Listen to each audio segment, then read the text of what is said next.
अस्सलाम वालेकुम students, biology class 10th और आज का हमारा टॉपिक है गैमीटोजेनेसिस एंड फर्टिलाइजेशन।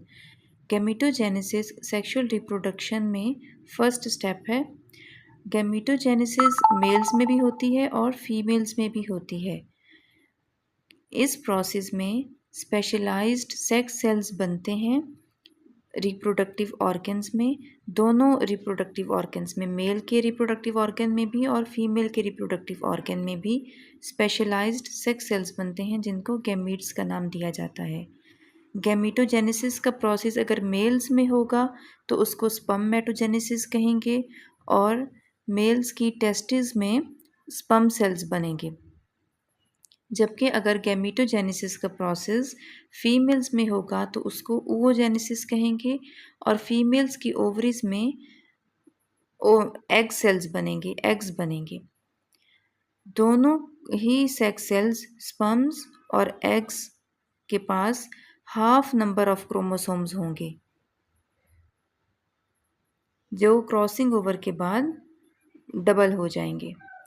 तो पहले हम स्टडी करेंगे स्पर्मेटोजेनेसिस। स्पर्मेटोजेनेसिस मेल्स में होता है और इसमें स्पेशल सेक्स सेल्स बनते हैं यानी कि स्पर्म्स बनते हैं। अब स्पर्म्स कैसे बनते हैं?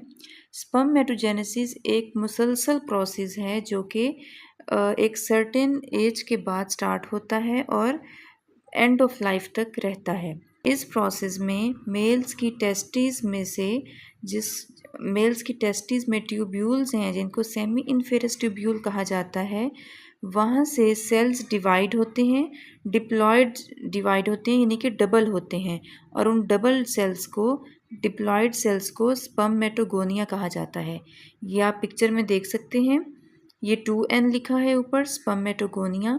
स्पर्मेटोगोनिया में फर्दर माइटोसिस का प्रोसेस होता है और ये फर्दर डिप्लॉयड सेल में डिवेलप हो जाते हैं जिनको प्राइमरी स्पर्मेटोसाइट्स कहते हैं।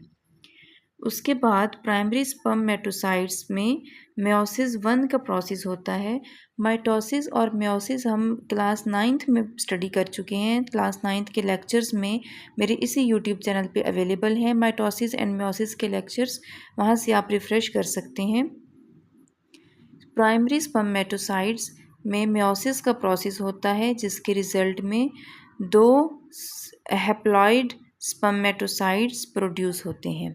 या पिक्चर में भी देख सकते हैं, ये 2 हैप्लॉइड स्पर्मेटोसाइट्स में फिर मेयोसिस 2 का प्रोसेस होता है और ये डिवेलप कर जाते हैं 4 हैप्लॉइड स्पर्मेटिड्स में। 1 2 3 4 हैप्लॉइड स्पर्मेटिड्स में डिवेलप कर जाते हैं।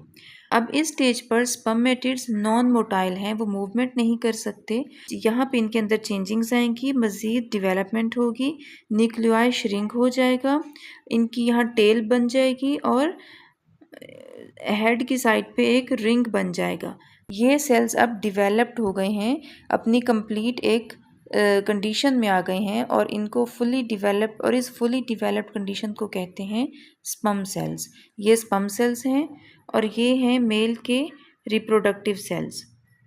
नेक्स्ट हमारे पास है oogenesis। oogenesis का प्रोसेस फीमेल्स में होता है और वो इस oogenesis के प्रोसेस में फीमेल्स के रिप्रोडक्टिव पार्ट यानी कि ओवरी में कुछ सेल्स वेसिकुलर स्ट्रक्चर डिवेलप कर जाते हैं जिनको फॉलिकल्स का नाम दिया जाता है और हर फॉलिकल डिप्लॉयड सेल होता है जिसको oogoनियम कहते हैं। डिप्लॉयड सेल मीन कि उसके पास कंप्लीट नंबर ऑफ क्रोमोसोम्स हैं। उनमें से कुछ oogonia, या आप पिक्चर में भी देख सकते हैं, कुछ oogonia डिप्लॉयड सेल यानी कि डिवेलप होकर प्राइमरी oocytes में कन्वर्ट हो जाते हैं और प्राइमरी oocytes अब डिप्लॉयड हैं, 2n है। प्राइमरी oocytes में से एक सेल जो है वो अंडरगोज मेयोसिस रिएक्शन करता है यानी कि उसमें मेयोसिस का रिएक्शन होता है जिसके रिजल्ट में 2 हैप्लॉइड सेल प्रोड्यूस होते हैं, एक स्मॉल होता है और एक लार्ज होता है। Small haploid cell polar body कहलाता है और large haploid cell secondary oocyte कहलाता है। सेकेंडरी oocyte जो है, जो कि लार्ज हैप्लॉइड सेल है, उसमें फिर फर्दर मेयोसिस 2 का प्रोसेस होता है, जिसके रिजल्ट में 2 हैप्लॉइड सेल्स प्रोड्यूस होते हैं, सेकेंडरी पोलर बॉडी और एग सेल।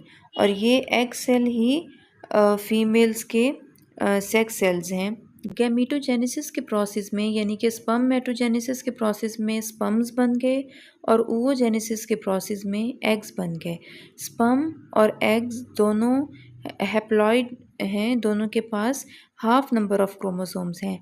ह्यूमन बॉडी में वन इंडिविजुअल में 46 नंबर ऑफ क्रोमोसोम्स होते हैं, लेकिन रिप्रोडक्शन के टाइम पे स्पर्म के पास 23 नंबर ऑफ क्रोमोसोम्स होंगे, जबकि एग के पास भी 23 नंबर ऑफ क्रोमोसोम्स होंगे।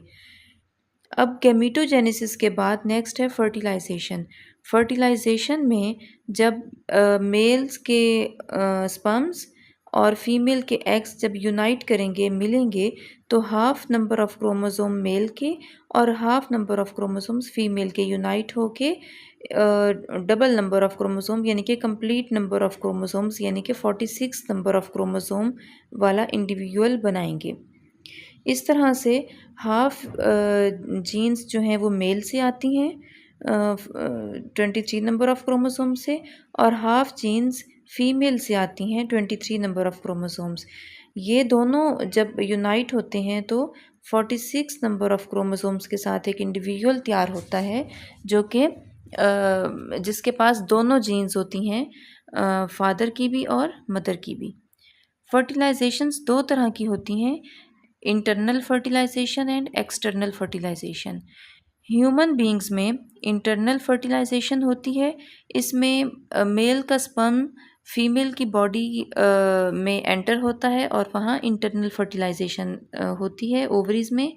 जबकि कुछ एनिमल्स में, जैसा कि फ़िश में या एम्फीबियंस में, फीमेल्स एग रिलीज़ करती हैं एक स्पेसिफिक जगह पे, उसके बाद मेल वहाँ जाकर एग के ऊपर स्पर्म रिलीज़ करता है, वहाँ फर्टिलाइजेशन होती है और न्यू ऑफस्प्रिंग प्रोड्यूस होता है। इसको एक्सटर्नल फर्टिलाइजेशन कहते हैं। स्टूडेंट्स, ये था हमारा आज का टॉपिक। नेक्स्ट वीडियो का वेट कीजिएगा। Thank you. अल्लाह हाफिज़।